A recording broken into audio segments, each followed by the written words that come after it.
ওরে তোর সাথে নিয়ে যা। এই আজাবের মধ্যে রাইখা ওরে আর মারিস না। তুই চইলা গেলেই ওই ডাইনি আবার আমার দিতিরে কষ্ট দিব, গালি দিব।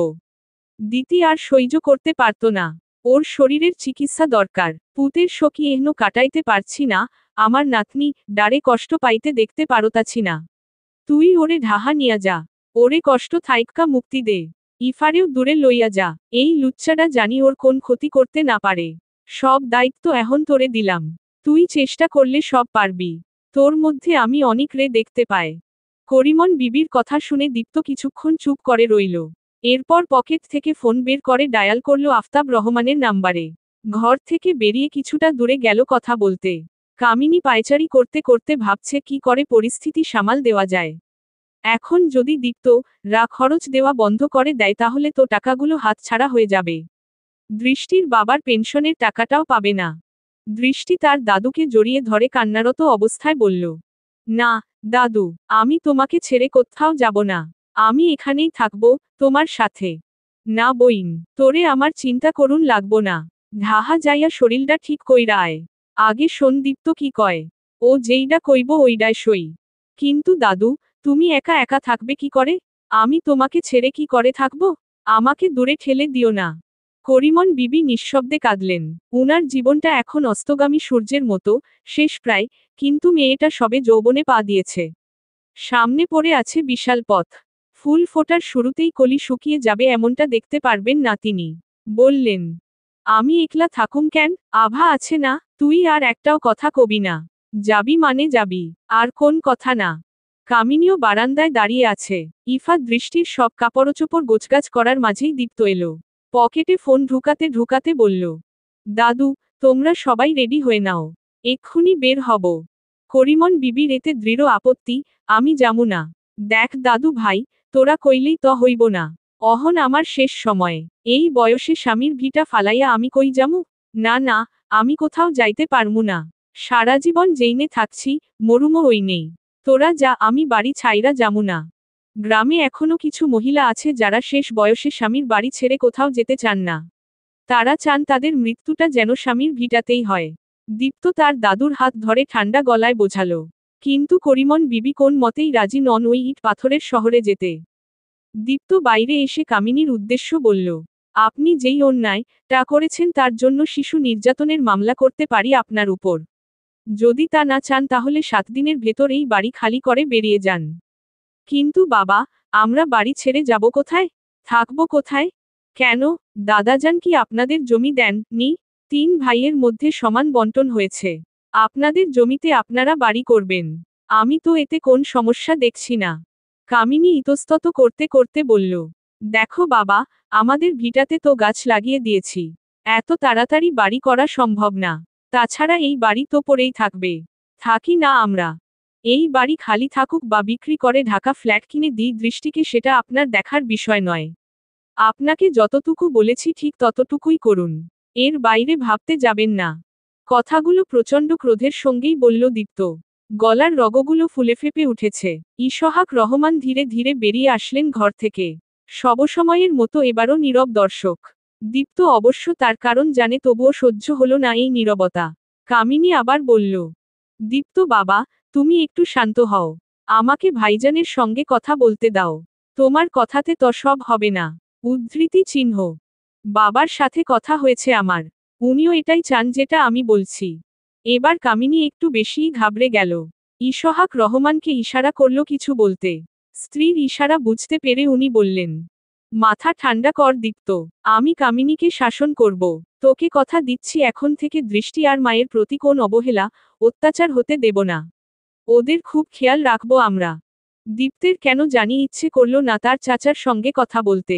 কথাগুলো খুবই সস্তা মনে হলো ওর। তার একটা চাহনিই যথেষ্ট ইশহাক রহমানকে বিব্রত করতে। তবুও কোন এক কারণের জন্য দীপ্ত নিরেট স্বরে বলল, দৃষ্টি নয় শুধু দাদুর খেয়াল রাখবেন। সে আপনারা যেই বাড়িতেই থাকেন। দাদুকে শেষ বয়সে যে দেখাশোনা করবে তাকেই কিন্তু দাদুর জমিটা দেওয়া হবে। কথাটা ভুলে যান নি নিশ্চয়ই?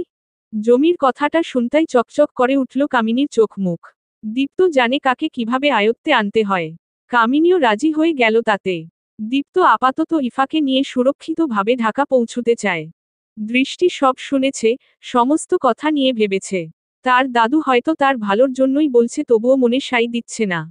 শেষমেশ সিদ্ধান্ত নিল সে সুস্থ হয়ে আবার তার দাদুর কাছে ফিরে আসবে। দীপ্ত আর কি করবে? এই মুহূর্তে দৃষ্টির কথায় সহমত পোষণ করা ছাড়া উপায় নেই। নয়তো বেচারি আরও দুঃখ পাবে। ইফা রেডি হয়ে ব্যাগপত্র নিয়ে নিচতলায় নামার পথে দেখা হলো ইশহাক রহমানের সাথে। বুকে সূক্ষ্ম ব্যথা অনুভব করল ইফা। ম্লান গলায় জিজ্ঞেস করল, আমার মা কোথায় আছে? ইশহাক রহমান মাথা নিচু করে বললেন, আমি জানি না রে, মা। কখনো খোঁজার সুযোগ পাইনি। সুযোগ পাওনি? নাকি কখনো খোঁজার প্রয়োজন বোধ করিনি? যাই হোক, আমি আমার মাকে অবশ্যই খুঁজে বের করব। জানি না ওই নোংরা মহিলা টা কি করেছে আমার মায়ের সাথে, তবে তোমরা তোমাদের কাজের শাস্তি অবশ্যই পাবে। আমরা না দিই সৃষ্টিকর্তা ঠিক দেবে। এই কথাটা মনে রেখো। উদ্ধৃতি চিহ্ন। এক রাশ ঘৃণার দৃষ্টি ছুড়ল তার বাবার দিকে। সে ব্যাগ নিয়ে দ্রুত হাঁটা দিল। ইশহাক রহমান বিড়বিড় করে বললেন, আমি জানি তুই আমার উপর খুব রেগে আছিস। কিন্তু আমি নিরুপায়। যদি কখনো তোর মাকে খুঁজে পাস তাহলে বলিস এই অধমকে ক্ষমা করে দিতে। দু ফোঁটা চোখের পানি ফেললেন নীরবে। দ্রুতই বাড়ি ছাড়ল তারা। দৃষ্টির মনে একটা আক্ষেপ থেকে গেল, আসার সময় আভার সাথে দেখা করতে পারল না। কিছু বলে যেতেও পারল না। তাকে ছাড়া অনেক একা অনুভব করবে হয়তো। তাই আসার সময় তার দাদুকে ভালো করে বলে এসেছে আভা বাড়ি ফিরলে তাকে সবকিছু খুলে বলতে এবং তার ফুল গাছগুলোরও যত্ন নিতে। ওরা বাড়ি ছাড়তেই কামিনী কল করল রুবির নাম্বারে। Hello, Ruby. হ্যাঁ, ফুফু। ওরা বেরিয়েছে? তাড়াতাড়ি কিছু বলো। হিরণ সকাল থেকেই ইফাকে আনতে লোক পাঠাতে চাইছে। অনেক কিছু করে আটকেছি। হ্যাঁ, হ্যাঁ, ওরা বেরিয়েছে একটু আগে। তুই কোন চিন্তা করিস না। একক উদ্ধৃতি চিহ্ন। রবি স্বস্তির নিঃশ্বাস ফেলে বলল, ওই ইফা যত দূরে যাবে ততই মঙ্গল। বংশের উত্তরাধিকারী ওর গর্ভে আছে বলে সবাই ও কে নিয়ে যা বাড়াবাড়ি করছে। ইচ্ছে তো করছে এখনই গিয়ে ওর পেটে লাথি মারি। তারপর আমিও দেখি সবাই এত বাড়াবাড়ি কাকে নিয়ে করে। খবরদার এখনই এসব কিছু করতে যাস না। আগে তোর অবস্থানটা পাকাপোক্ত কর ও বাড়িতে। নয়তো তোকেই ওরা ছুঁড়ে ফেলবে। একক উদ্ধৃতি চিহ্ন। রবি সন্দিহান গলায় বলল, কি বলতে চাইছো? আমিও কনসিভ করতে ফেলবো? আরে বোকা, সেটা তো করবি, তার সাথে সাথে আরও একটা কাজ তোকে করতে হবে। যেন তুই সবার সামনে মাথা উঁচু করে কথা বলতে পারিস। কেউ যেন তোকে ছোট করতে না পারে। যেভাবে তোর ফুফা আমার কথায় উঠো বস করে ঠিক সেভাবেই হাতের মুঠোয় করে নে হিরণকে। একক উদ্ধৃতি চিহ্ন। কামিনীর কথার ভাঁজে সূক্ষ্ম ইঙ্গিত টা প্রথমে বুঝতে না পারলেও পরমুহূর্তে ঠিক ধরে ফেলল রবি। সচকিত মুখাবয়বে বলল, তুমি বলতে চাইছো হিরণের সব সম্পত্তি নিজের নামে করে নিতে যেভাবে তুমি ফুফার সব সম্পত্তি নিজের নামে করে নিয়েছ? কামিনী ক্রূর হাসল। হ্যাঁ রে পাগলি, পরে তোকে সব বুঝিয়ে দেব। তুই শুধু সুযোগ মতো সৎ ব্যবহার করবি। এখন রাখছি, পরে কথা হবে। আচ্ছা ফুফু। একক উদ্ধৃতি চিহ্ন। কালো মার্সিডিজ ছুটছে সাই সাই করে। চোখ বন্ধ করে ইফার কাঁধে মাথা রেখে ঘুমাচ্ছে দৃষ্টি। ইফা তার জহুরি দৃষ্টিতে হঠাৎ কিছু একটা দেখতে পেল যেটার জন্য তারা মুমূর্ষু পরিস্থিতিতে পড়তে পারে। আকস্মিক হযবরল কণ্ঠে বলল, ভাইয়া, দ্রুত গাড়ি ঘুরাও। সামনে ওগুলো হিরণের লোক। হয়তো আমাকে ধরতেই এসেছে। ওদিকে আগানো যাবে না, ওরা আমাদের ক্ষতি করে দিতে পারে। উদ্ধৃতি চিহ্ন। দীপ্ত গাড়ি থামাতেই ইফা আবার বলল, বা, এর কাঁচা রাস্তা ধরো। এদিক দিয়ে মেইন রোডের রাস্তা চিনি আমি। উদ্ধৃতি চিহ্ন। দীপ্তও তাই করল। মাটির রাস্তা যেহেতু মেইন রোডে উঠতে বেশ বেগ পোহাতে হলো তাদের। আভা প্রাইভেট থেকে ফিরে সব জানতে পারল করিমন বিবির থেকে। সে অবশ্য খুশিই হল। দৃষ্টির উপর দিনের পর দিন যেই ঝড় বয়ে গেছে এই মহিলা টা যদি তার মা না হতো তাহলে এলাহি কাণ্ড ঘটিয়ে ফেলত। মায়ের প্রতি সন্তানের এক অদ্ভুত ভালোবাসা থাকে। সে যত ভুলই করুক না কেন মা এর চোখে কষ্ট দেখলে কোন সন্তানই তা সহ্য করতে পারে না। আভা চুপি চুপি কামিনীর ফোনটা নিয়ে ইফাকে করল। ইফা, দীপ্ত আর দৃষ্টি সবে একটা রেস্টুরেন্টে খেতে বসেছে তখনই কামিনীর নাম্বারটা ভেসে উঠল ফোনের স্ক্রিনে। কে কল দিয়েছে? উদ্ধৃতি চিহ্ন। ওই মহিলাটা কল করেছে। উদ্ধৃতি চিহ্ন। ইফা কলটা কেটে দিল। রিসিভ করার প্রয়োজন বোধ করল না। দৃষ্টিকে রুটি ছিঁড়ে দিতে দিতে দীপ্ত বলল, ফোনটা সুইচ অফ করে দে। ঢাকা গিয়ে নতুন সিম নিয়ে নিস। উদ্ধৃতি চিহ্ন। ইফাও সেটাই করল। এদিকে আভার খুব মন খারাপ হয়ে গেল। হয়তো তার মায়ের নাম্বার দেখে কেটে দিয়েছে। তার একটা ফোন থাকলে খুব ভালো হতো। দৃষ্টি মিনমিন স্বরে বলল, আর কতক্ষণ লাগবে বাসায় যেতে? উদ্ধৃতি চিহ্ন। এতক্ষণে দৃষ্টি মুখে কথা ফুটেছে। দীপ্ত এক পল মোহনীয় চোখে তাকিয়ে নরম গলায় শুধাল, আর মাত্র 2 ঘন্টা লাগবে। তোমার কোন অসুবিধে হচ্ছে? জার্নি করতে খারাপ লাগছে কি? উদ্ধৃতি চিহ্ন। যদিও দৃষ্টির খুব খারাপ লাগছে তবে মুখে বলল, না ভাইয়া। উদ্ধৃতি চিহ্ন। আকস্মাৎ আবির রহমান দীপ্ত দৃষ্টির কপালে হাতের পৃষ্ঠাংশ স্পর্শ করতেই চমকে উঠল। তাপমাত্রা এখনও আশঙ্কাজনকভাবে ঊর্ধ্বমুখী। কপালের উত্তাপ যেন শরীরের অন্তর্গত দুর্বলতারই সাক্ষ্য দিচ্ছে। দৃষ্টি কিঞ্চিত কেঁপে উঠল ঠান্ডা হাতের ছোঁয়ায়। দীপ্তের কপালে কুঞ্চিত হল ভ্রু, কণ্ঠে নেমে এলো এক চিলতে উদ্বেগ। মিথ্যে বললে কেন, দৃষ্টি? তোমার শরীরে এখনও অনেক জ্বর। তাহলে বললে না কেন আমায়? উদ্ধৃতি চিহ্ন। দীপ্তের প্রশ্নে ভয় পেয়ে গেল দৃষ্টি। মুখের ভেতর খাবারটুকু না চিবিয়ে চুপ করে রইল। হয়তো ভাবছে দীপ্ত এখন ওকে বকবে। দীপ্ত সেরকম কিছুই করল না, বরং নরম গলায় আস্তে ধীরে বলল, দেখো দৃষ্টি, তুমি এখন আমার দায়িত্ব। তোমার যা লাগবে সব আমাকে বলবে। কোন সমস্যা হলে সেটাও আমার সাথে শেয়ার করতে পারো। আমি কিচ্ছু মনে করব না। তাহলে এবার থেকে আর মিথ্যে বলবে না, ঠিক আছে? উদ্ধৃতি চিহ্ন। আনিকা রহমান দৃষ্টি ঘাড় জবাব দিল, হ্যাঁ। ইফা চুপচাপ খাচ্ছে কিন্তু কিছু বলছে না। দীপ্ত মনে মনে ভাবল, দৃষ্টির মনের ভয়টা অস্বাভাবিক কিছু নয়। হুট করে আমার সাথে ফ্রি হবারও কথা নয়। তার আগে ওর বিশ্বাস অর্জন করতে হবে। ওর সাথে বন্ধুসুলভ আচরণ করতে হবে। নয়তো দৃষ্টি সবসময় ভয় নিয়ে বাঁচবে। কোন কিছু শেয়ার করতে চাইবে না আমার সাথে। উদ্ধৃতি চিহ্ন। আন্ডারস্কোর। টাঙ্গাইল হতে গুলশান পৌঁছাতে পৌঁছাতে বিকাল হয়ে গেল।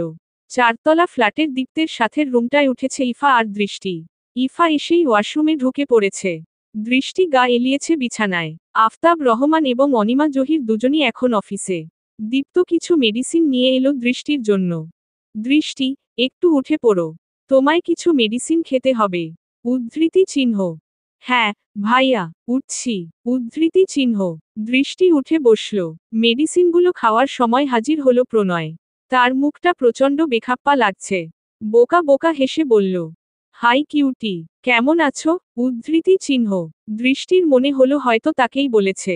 তাই মিষ্টি জবাব দিল, ভালো আছি ভাইয়া। আপনি কেমন আছেন? উদ্ধৃতি চিহ্ন। আলহামদুলিল্লাহ, অনেক ভালো আছি। উদ্ধৃতি চিহ্ন। দীপ্ত আর চোখে প্রণয়কে দেখল। ভ্রু কুঁচকে জিজ্ঞেস করল, মুখটা ওরকম করে রেখেছিস কেন? কেউ মেরেছে নাকি? উদ্ধৃতি চিহ্ন। প্রণয় বলল, আর বলিস না দোস্ত। তোর ওয়াশরুমে গিয়ে টিকটিকিটা চিপায় আটকে গেছিল। তখন থেকে খুব খারাপ লাগছে। উদ্ধৃতি চিহ্ন। দৃষ্টি ট্যাবলেটটা গিলে নিয়ে আগ্রহের সহিত বলল, একটা টিকটিকির জন্য মন খারাপ করবেন না ভাইয়া। আমার দাদু বলে টিকটিকি মারা ভালো। আর হাদিসেও আছে, যে ব্যক্তি প্রথম আঘাতে টিকটিকি এক মারে, তার জন্য 100 নেকি লেখা হয়। দ্বিতীয় আঘাতে মারলে তার চেয়ে কম, আর তৃতীয়বারে মারলে আরও কম। তাই আপনার মন খারাপ করা একদম উচিত নয়। উদ্ধৃতি চিহ্ন। হা হয়ে গেল প্রণয়। দীপ্ত চোখ গরম করে তাকালো প্রণয়ের দিকে, যেন চোখ দিয়েই ভস্ম করে দিবে। কি দরকার ছিল দৃষ্টির সামনে কথাটা বলার? প্রণয় হাসবে নাকি কাঁদবে বুঝতে পারল না। সে বলেছে কি আর এই মেয়েটা বুঝল কি? পেট ফেটে হাসতে ইচ্ছে হলো তার। দীপ্ত রাগী কণ্ঠে বলল, গেট আউট। এখনই ঘর থেকে বের হ। কুইক। উদ্ধৃতি চিহ্ন। কিন্তু কেন? উদ্ধৃতি চিহ্ন। আমি বলেছি তাই। উদ্ধৃতি চিহ্ন। দৃষ্টির কেন জানি অস্বস্তি হলো। সে কি তবে হাদিসটা ভুল বলেছে? মিনমিন স্বরে জিজ্ঞেস করল, ভাইয়া, আমি কি কিছু ভুল বলেছি? উদ্ধৃতি চিহ্ন। প্রণয় কিছু বলতেই যাচ্ছিল তার আগেই ওর মুখ চেপে ধরল দীপ্ত। সে নরম স্বরে বলল, না, তুমি কোন ভুল বলনি। ট্যাবলেট খাওয়া হয়ে গেছে, এখন রেস্ট নাও। আমি পরে এসে দেখে যাব জ্বর কমেছে কিনা। ঠিক আছে? উদ্ধৃতি চিহ্ন। আচ্ছা। উদ্ধৃতি চিহ্ন। দৃষ্টি শুয়ে পড়ল। ওয়াশরুম থেকে বেরিয়ে এলো ইফা। হাতে একগোছা ভেজা জামাকাপড়। বেলকনির দড়িতে মেলে দিল সেগুলো। তারপর দৃষ্টিকে কোমল হাতে গোসল করিয়ে একটা শুকনো পাজামা কামিজ পরিয়ে দিল। ওড়নাটা জড়িয়ে দিল কোন রকম। দৃষ্টি তখনও কাঁপছে। ঠোঁটের কোণ কাঁপছে, চোখ দুটো নিস্তেজ। ঠিক তখনই দীপ্ত এলো। ইফা, মা ডাকছে তোকে। উদ্ধৃতি চিহ্ন। ওহ, চাচি এসে পড়েছে। আমি আসছি ভাইয়া। উদ্ধৃতি চিহ্ন। ইফা লিভিং রুমের দিকে গেল। দীপ্ত একটা চাদর জড়িয়ে দিল দৃষ্টির গায়ে। বলল, কেমন ফিল করছো? উদ্ধৃতি চিহ্ন। দৃষ্টি কাপা গলায় বলল, খুব ঠান্ডা লাগছে, ভাইয়া। উদ্ধৃতি চিহ্ন। ঠিক আছে, তুমি আমার সাথে এসো। উদ্ধৃতি চিহ্ন। দৃষ্টিকে নিয়ে ডাইনিং টেবিলের এখানে আসলো। একটা চেয়ার টেনে বসিয়ে ধোয়া ওঠা খাবারের প্লেটটাও এগিয়ে দিল। অনিমা জহির আর চোখে তাকালেন। বললেন, দৃষ্টি, কেমন আছিস? উদ্ধৃতি চিহ্ন। ভালো আছি, চাচি। উদ্ধৃতি চিহ্ন। আফতাব রহমান বললেন, হ্যাঁ রে, তোরা মাকে সাথে নিয়ে এলি না কেন? উনি কি একা একা থাকবেন? উদ্ধৃতি চিহ্ন। বাবা, আমি তোমার মাকে অনেক বুঝিয়েছি। কিন্তু উনি আসবেন না। স্বামীর ভিটা ছেড়ে নাকি আসা যাবে না। উদ্ধৃতি চিহ্ন। আফতাব রহমান তপ্ত শ্বাস ফেললেন। উনি জানতেন উনার মা বাড়ি ছেড়ে এতদূর আসবেন না। হলোও তাই। দৃষ্টিকে ইফা খাইয়ে দিচ্ছে। দীপ্ত লক্ষ্য করল দৃষ্টি তার বয়সের তুলনায় খুব কম খাবার খায়। তার নাকি কোন খাবারই ভালো লাগে না। ফলমূলও খুব একটা খেতে চায় না। তাই ভেবে নিল কালি ও কে ডাক্তারের কাছে নিয়ে যাবে। ভোজা ঘাসের ফোঁটায় সূর্যের প্রথম কিরণ ঠিকরে উঠে মুক্তোর মতো। সকালের নাস্তার টেবিলে আফতাব রহমান বলেছিলেন ইফা আর দৃষ্টিকে ডাক্তারের কাছে নিয়ে যেতে। তখন দীপ্ত বলল, সে দৃষ্টিকে ডাক্তারের কাছে নিয়ে যাবে। যেহেতু সে কোন গাইনোকোলজিস্টকে চেনে না, তাই তার মা যেন ইফাকে নিয়ে যায়। আফতাব রহমান সম্মতি দিলেন। যদিও অনিমা জহির বলেছিলেন দৃষ্টিকেও তিনিই ডাক্তারের কাছে নিয়ে যাবেন দীপ্ত যেন ভার্সিটিতে চলে যায়। কিন্তু দীপ্ত ভার্সিটিতে যেতে রাজি হয়নি। খাওয়া দাওয়া শেষে দৃষ্টিকে নিয়ে একটা প্রাইভেট হাসপাতালে গেল সে। ইফার যেহেতু আগে আরও 2বার মিসক্যারেজ হয়েছে, তাই একজন ভালো গাইনোকোলজিস্টের কাছে নিয়ে গেল অনিমা জহির। এদিকে ইফাকে কোথাও খুঁজে পাওয়া যাচ্ছে না দেখে হিরণ হাসপাতাল থেকে ছুটে গেল ইফাদের বাড়িতে। এসেই চেঁচাতে শুরু করল, ইফা, এই ইফা, কোথায় তুমি? আমি তোমাকে নিতে এসেছি। কোথায় লুকিয়ে বসে আছো? প্লিজ, বাইরে এসো। আমার সাথে একদম লুকোচুরি খেলবে না, যান। উদ্ধৃতি চিহ্ন। প্লিজ, আপনি এত জোরে চেঁচাবেন না। ঘা এখনো শুকায়নি। উদ্ধৃতি চিহ্ন। রবির হাতটা ঝাড়া মেরে ফেলে দিল হিরণ। চোয়াল শক্ত করে বলল, আমার গায়ে হাত দিবি না। তোর জন্য আমি আমার ইফাকে হারিয়েছি। ও কে আমার যেকোনো মূল্যে চাই। বুঝেছিস? উদ্ধৃতি চিহ্ন। ততক্ষণে কামিনী ঘর থেকে বেরিয়ে সিঁড়ি বেয়ে নামতে শুরু করেছে। করিমন বিবি আর আভা নিচতলাতেই ছিল। আভা ভ্রু কুঁচকে বলল, কি হচ্ছে এসব? সকাল সকাল এসে এত চেঁচামেচি করছেন কেন? ইলেকশনে দাঁড়াবেন নাকি? তাহলে আগেই বলে দিচ্ছি আমি কোন ভোট দিতে পারবো না। এখনো আইডি কার্ড হয়নি। হলেও দিতাম না। উদ্ধৃতি চিহ্ন। আভার কৌতুকপূর্ণ কথাটা যেন আগুন ছড়িয়ে দিল হিরণের মাথায়। সাদা শার্টের বাম পাশে লেগে থাকা সামান্য রক্তের দাগটায় হাত চেপে ধরে সে ধীরে ধীরে এগিয়ে এল। গলায় রাগ ঝরছিল। মশকরা বন্ধ করো, আভা। তোমার বোন কোথায়? ওকে বাইরে বেরোতে বলো। আভা হালকা হাসি দিয়ে কটাক্ষে বলল, আমি কোন মশকরা করছি না, দুলাভাই। মশকরা তো করছেন আপনি। আপনার আসল স্ত্রী যখন পাশেই দাঁড়িয়ে, তখন আরেকজনকে খুঁজছেন কেন? ওর প্রাণটাও কি কেড়ে নিতে চান? এত কিছু করেও শান্তি হয়নি? হিরণের চোখ জ্বলে উঠল। সে চোয়াল শক্ত করে চিবিয়ে চিবিয়ে বলল, বেশি কথা বলো না, শালি। ও আমার প্রথম স্ত্রী। ও আমার সঙ্গেই থাকবে। বলো, ওকে কোথায় রেখেছ তোমরা? জলদি বলো, নয়তো। আভা তীব্র বিদ্রূপে ঠোঁট বাঁকিয়ে বলল, নয়তো কি করবেন? আরেকটা পরকীয়া করবেন? সমস্যা নেই তো। একটা কেন, 1000টা করুন। শুধু হ্যাঁ, আমাদের চিলেকোঠা ঘরটা আর অপবিত্র করবেন না। যা করার নিজের বাড়িতে গিয়ে করুন। কথাটা কেউই হজম করতে পারল না। হঠাৎ কামিনী চিৎকার করে উঠল, আভা, বেশি কথা বলবি না। চুপচাপ নিজের ঘরে যা। পরক্ষণেই সুর পাল্টে, নরম গলায় হিরণকে উদ্দেশ্য করে বলল, হিরণ বাবা, তোমার এখন হাসপাতালে থাকা উচিত ছিল। এতটা দৌড়ঝাঁপ করলে সেলাই ফেটে যেতে পারে। ইফা কোথায় গেছে না গেছে সেসব সুস্থ হয়েও খোঁজ নিতে পারবে। ও তো তোমার কথা ভাবছে না, তাহলে তুমি কেন এত ভাবছ? আগে শরীরের যত্ন নাও, তারপর যা ইচ্ছা করো। উদ্ধৃতি চিহ্ন। যা খুশি হয়ে যাক, তাতে আমার কিছু যায় আসে না। আমার শুধু ইফাকে চাই, আর সেটাও আজকের মধ্যেই। বলুন, ইফা কোথায়? আমরা জানি না, বাবা। ও কাউকে কিছু বলে যায়নি। উদ্ধৃতি চিহ্ন। কামিনী অকপটে মিথ্যেটা বলে দিল। আভা গা ছাড়া ভাব নিয়ে সিঁড়িতে পা রাখতেই হিরণ তেরে এসে খপ করে ওর হাতটা ধরে ফেলল। কেউ না জানলেও তুমি নিশ্চয়ই জানো ইফা কোথায় আছে। চুপচাপ বলো আমাকে, নয়তো তখনই শরীরের সবটুকু শক্ত দিয়ে হিরণের গালে থাপ্পড় মারল আভা। রাগে চোখ বড় বড় করে বলল, আমার হাত ধরেছেন কোন সাহসে? হাত ছাড়ুন। আর ভালো করে শুনে রাখুন, আমার আপা কোথায় আছে সেটা যদি জেনেও থাকি তবুও বলবো না। আমি চাই না আপনার মতো নোংরা মানুষের ছায়া আবার আমার আপার উপরে পড়ুক। বুঝতে পেরেছেন? উদ্ধৃতি চিহ্ন। কোন পুরুষের গায়ে হাত উঠালে এমনিতেই মাথা ঠিক থাকে না। আভার ঝাঁঝালো কথায় খেয়ে হারিয়ে হিরণ এক অদ্ভুত কাণ্ড ঘটিয়ে ফেলল। আভার গলা চেপে ধরল ও। কামিনী আর রবি দৌড়ে এসে হিরণের হাত ছুটাতে চেষ্টা করল। আভার ঠোঁট দুটো ফাঁকা হয়ে গেছে। করিমন বিবি একনাগারে বলছেন, গোলামের পুতো আমার নাতনিরা ছাড় কইতাছি। দম দা যাইতাছে গা, তোরা কেউ বাঁচা আমার নাতনিরে। একটারে মাইরা তোর শখ মিটে নাই, গোলাম, অহনো ভাগ্যিরা ভালা ছাইরা দে। উদ্ধৃতি চিহ্ন। আভার অবস্থা শোচনীয় দেখে কামিনী চট করে বলে দিল, ইফা দীপ্তের সাথে গেছে। বাবা, আমার মেয়েটারে ছেড়ে দাও।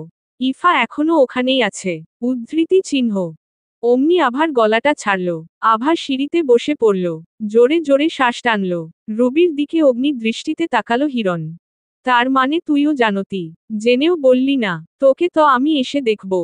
হিরণ ধূপধাপ পা ফেলে হাঁটা শুরু করল। রবি পেছনে পেছনে আকুতি মিনতি করছিল যেন সেখানে না গিয়ে হাসপাতালে যায়, চিকিৎসা করে। হিরণ তার একটা কথাও শুনল না। বাইকের কাছে গিয়ে বলল, বাইক থেকে নাম। ছেলেটা জিজ্ঞেস করল, কিন্তু ভাই আপনি এই অবস্থায় বাইক নিয়ে কি করবেন? যা ইচ্ছে করব। তোকে নামতে বলেছি নাম। ছেলেটাও ধমক খেয়ে নেমে গেল। সঙ্গে সঙ্গে কাউকে পরোয়া নাকে হিরণ ফুল স্পিডে বাইক স্টার্ট দিল। হাসপাতালে কেটে গেছে দিনের বেশ অনেকটা সময়। ওখান থেকে আসার পর ইফার প্রচণ্ড মন খারাপ। অতীতের কিছু স্মৃতি করা নাড়ছে মনের দুয়ারে। তাই সে দীপ্তের ঘর থেকে একটা উপন্যাসের বই এনে চেয়ারে বসে পড়ছে। দীপ্ত তার অ্যাসাইনমেন্ট কমপ্লিট করতে ব্যস্ত। দৃষ্টির কেন যেন ভালো লাগছে না এখানে। মন মরা হয়ে বলল, আপি, আমার এখানে একটুও ভালো লাগছে না। উদ্ধৃতি চিহ্ন। ইফা বইয়ে মুখ গুজে রেখেই বলল, কিন্তু কেন? উদ্ধৃতি চিহ্ন। দাদুর কথা খুব মনে পড়ছে। আভাকেও খুব মিস করছি। ওদের সাথে কথা বলিয়ে দাও না। উদ্ধৃতি চিহ্ন। কি করে কথা বলিয়ে দেব বল? আভার কাছে কোন ফোন নেই। এখন কল দিলে হয় ওই মহিলাটার ফোনে দিতে হবে, না হয় ওই মহিলার স্বামীর ফোনে দিতে হবে। আর আমার কোন ইচ্ছেই নেই ওদের ফোনে কল করতে। তোকে না হয় পরে কোন একটা উপায় ম্যানেজ করে কথা বলিয়ে দেবে। এখন একটু ঘুম দে, শরীরটা ভালো লাগবে। উদ্ধৃতি চিহ্ন। দৃষ্টি আর কি করবে? হয় শুয়ে থাকো, বসে থাকো, নয়তো ঘুমাও। অন্ধদের জীবন এতটা সহজ নয়।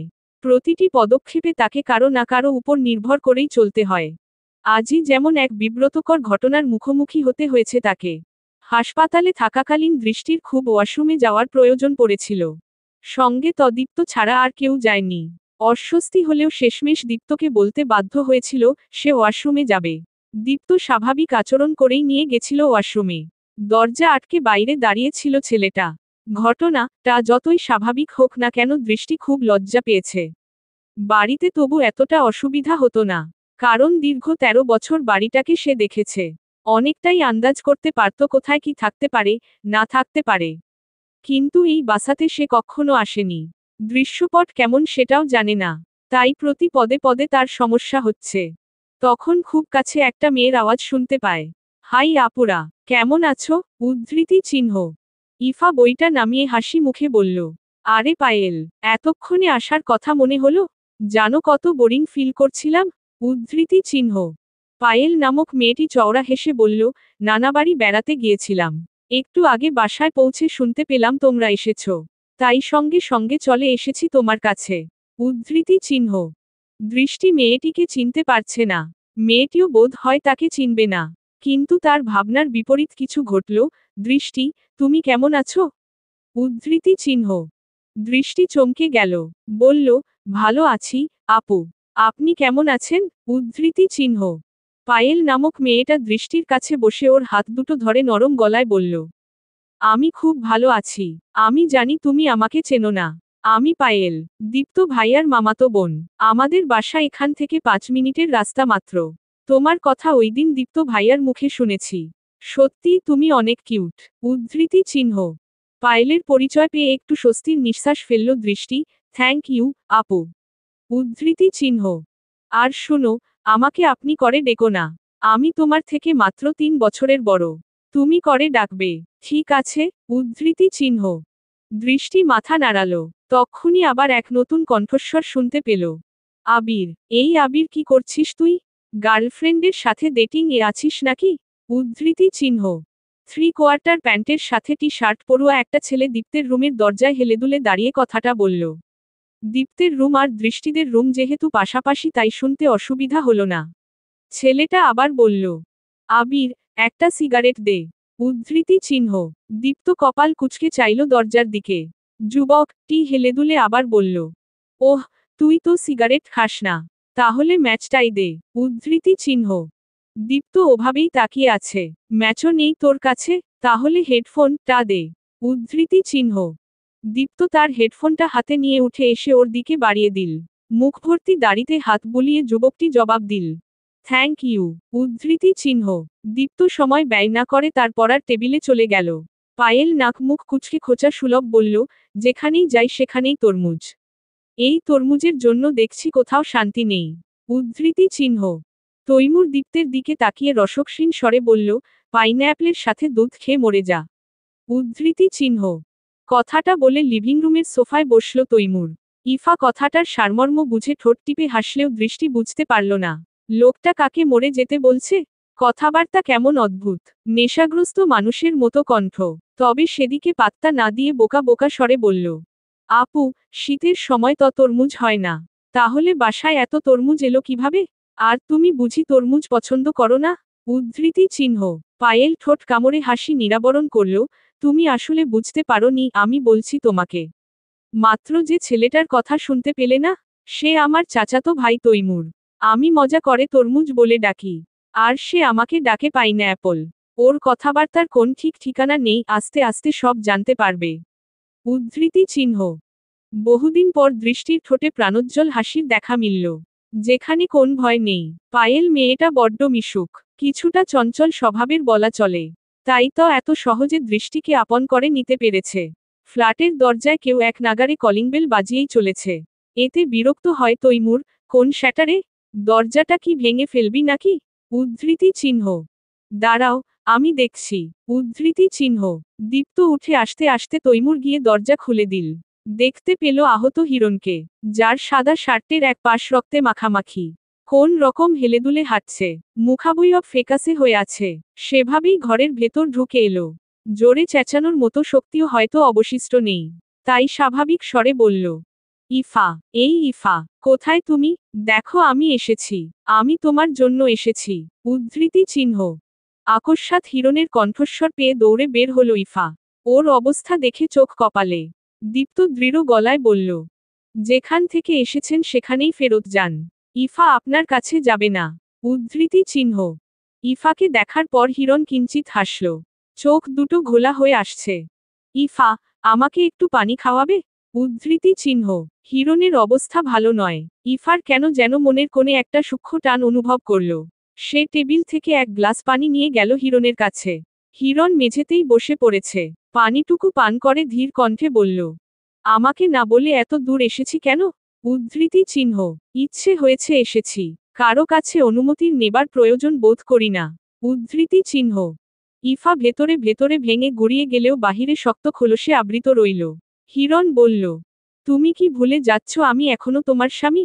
উদ্ধৃতি চিহ্ন। প্লিজ, স্বামী শব্দটার অপমান করবেন না। নিজের স্ত্রীর কাছে ফিরে যান। উদ্ধৃতি চিহ্ন। উহু, শুধু শুধু প্রাণের ঝুঁকি নিয়ে এতটা পথ একা আসিনি। তোমাকে নিয়ে যেতে এসেছি। তুমি ফিরবে আমার সাথে এবং আমারই ঘরে ফিরবে। উদ্ধৃতি চিহ্ন। ইফা তাচ্ছিল্য করে হাসল, এসব কথা আপনার সাথে যাচ্ছে না। কেমন জোকার টাইপ শোনাচ্ছে। ব্লিডিং হচ্ছে, কোন একটা হাসপাতালে চলে যান। একা যেতে না পারলে সাথে যাচ্ছি, কিন্তু শুধু হাসপাতাল পর্যন্ত। বাড়ি অবধি কখনো না। ইনফ্যাক্ট, আমার প্রাণ থাকতে ওখানে পা ফেলব না। উদ্ধৃতি চিহ্ন। তাহলে কোথায় থাকতে চাও? উদ্ধৃতি চিহ্ন। এখানে থাকবো। উদ্ধৃতি চিহ্ন। বেশ তো, টাঙ্গাইলে যেতে না হলে যেও না। আমি তোমার জন্য এখানেই একটা ফ্ল্যাট কিনবো এবং আজকেই। উদ্ধৃতি চিহ্ন। ইফা গ্লাস টানিয়ে চলে আসতে নিলে খপ করে হাতটা ধরে ফেলল হিরণ। এতক্ষণের ব্যথাতুর আদল বদলে ফেলেছে চট করে। চাহনিতে আগুন ঝরছে। ইফা চেঁচালো, আমার হাতটা ছাড়ো, আমি তোমার সাথে যাব না। উদ্ধৃতি চিহ্ন, আমিও আমার সন্তানকে ছাড়া যাব না। উদ্ধৃতি চিহ্ন। দীপ্ত ইফার হাত ছুটানোর চেষ্টা করছে, পাগলামি করবেন না। আপনার অপরাধের কোন ক্ষমা নেই। কিন্তু আমরা কোন শাস্তিও দিইনি। আমার বোনকে বাঁচতে দিন। রবির সাথে সংসার করুন। উদ্ধৃতি চিহ্ন। হিরণ দীপ্তকে উদ্দেশ্য করে কর্কশ কণ্ঠে বলল, আমাদের স্বামী স্ত্রীর ব্যাপারে নাক গলাতে এসো না। এটাই বরং তোমার জন্য ভালো হবে। উদ্ধৃতি চিহ্ন। ইফার হাতটা ছুটাতেই ইফা দৌড়ে রুমে চলে গেল। ওখানে দৃষ্টি দাঁড়িয়ে ছিল।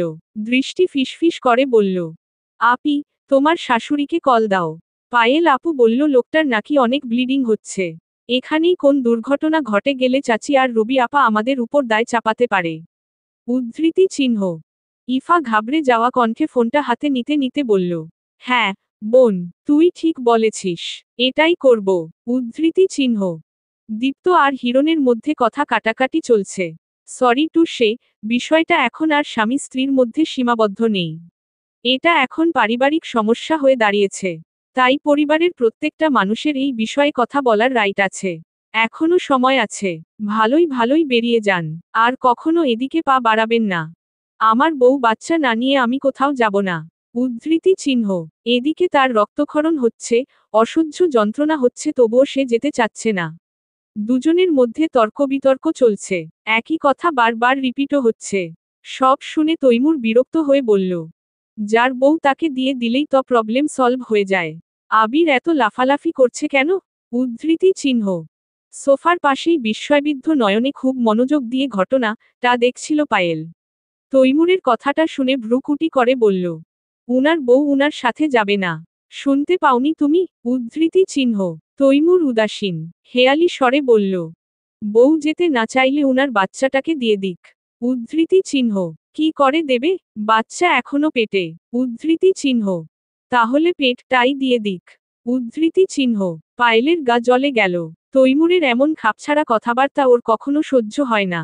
এবারও হলো না। দাঁতে দাঁত চেপে বলল, তুমি কি পাগল? পেট আলাদা করলে মেয়েটা বাঁচবে?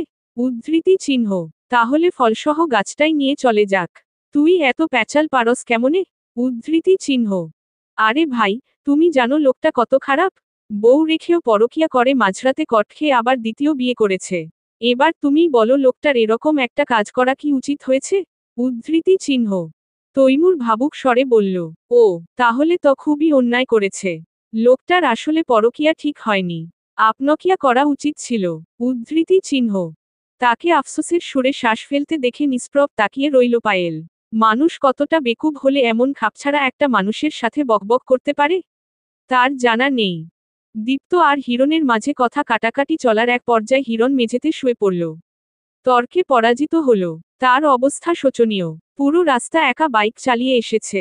নিচে হঠাৎ করে অ্যাম্বুলেন্সের শব্দ পেতেই দীপ্ত পেছনে ফিরে তাকালো। ইফা সঙ্গে সঙ্গে বলল, আমি কল করেছি। হাসপাতালে পৌঁছেই দেখা হলো হিরণের খালাতো ভাইয়ের সাথে। মূলত হিরণের মা ওকে পাঠিয়েছে। ওর বাসা ঢাকাতেই। আহত হিরণকে ওর হেফাজতে সমর্পণ করে বাসায় চলে এসেছে দীপ্ত আরিফা। গেইটে দারোয়ানকে নিষেধ করে দিয়েছে হিরণকে যেন ঢুকতে না দেওয়া হয়। মেঝেতে তাজা রক্তের মাখামাখি। কাজের মহিলাটাকেও কাজ থেকে ছাড়িয়ে দেওয়া হয়েছে চুরি করার অপরাধে। দীপ্ত তাদের নিচতলার ফ্ল্যাটের কাজের বুয়াকে ডেকে এনে কিছু টাকা দিয়ে পরিষ্কার করালো। পায়েল আর তৈমুর চলে গেছে। অনিমা জহির ও আফতাব রহমান অফিসে কর্মরত। ইফা দৃষ্টিকে নিয়ে দীপ্তের ঘরে প্রবেশ করল। তার কণ্ঠে চিন্তার আভাস, ভাইয়া, আমার মনে হয় এখানে আমি সেফ নই। হিরণের বাবা রাজনীতি করে সেটা তো জানোই। ওদের লোকের অভাব নেই। হাসপাতাল থেকে বেরোতে না পারলেও ওদের লোক দিয়ে ক্ষতি করার চেষ্টা করতে পারে। আমার মা কোথায় আছে বলতে পারবে? উদ্ধৃতি চিহ্ন। দীপ্ত শার্টের হাতা গোটাতে গোটাতে বলল, এই মুহূর্তে পারবো না। তবে খোঁজ চলছে। তোর নানার বাড়ির নতুন ঠিকানা খুঁজে পেয়েছি। বাকিটুকুও পেয়ে যাব ইনশাআল্লাহ। উদ্ধৃতি চিহ্ন। ইফার চোখ দুটো চকচক করে উঠল, ঠিক আছে, ভাইয়া। উদ্ধৃতি চিহ্ন। ইফা দৃষ্টিকে দীপ্তের বিছানায় বসালো।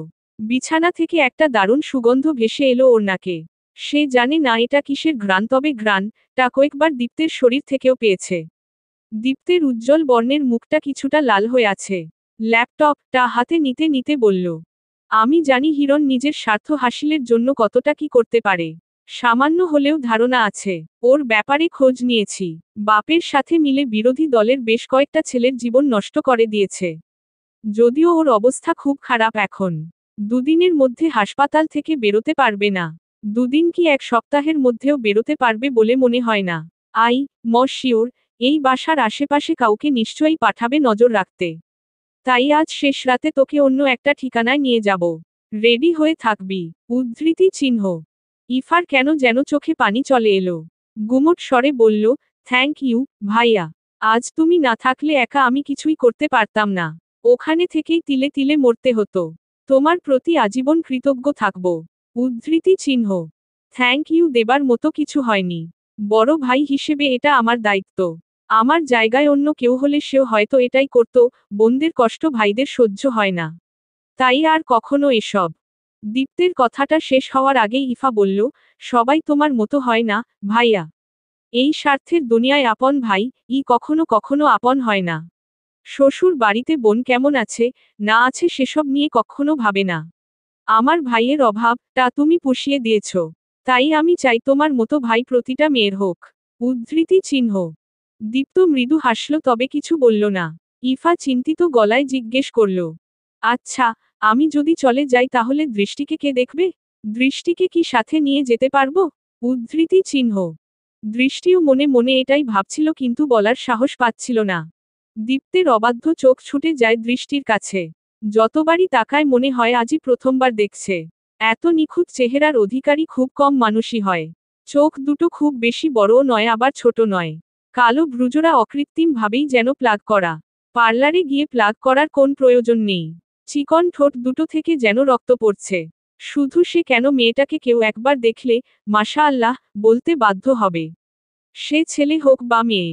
দীপ্ত শতভাগ নিশ্চিত, যত্ন করলে রত্নটুকু আরো চকচক করবে। চোখ সরিয়ে মৌনতা মিশ্রিত কণ্ঠে বলল, ও আমার কাছেই থাকবে। কারণ তোকে চাচির খুঁজে বের হতে হবে। তোর সঙ্গ দেবে প্রণয়। বাকিটুকু পরে বুঝিয়ে বলছি। উদ্ধৃতি চিহ্ন। ইফা মাথা নাড়াল। দৃষ্টি পড়ল মহাবিপদে।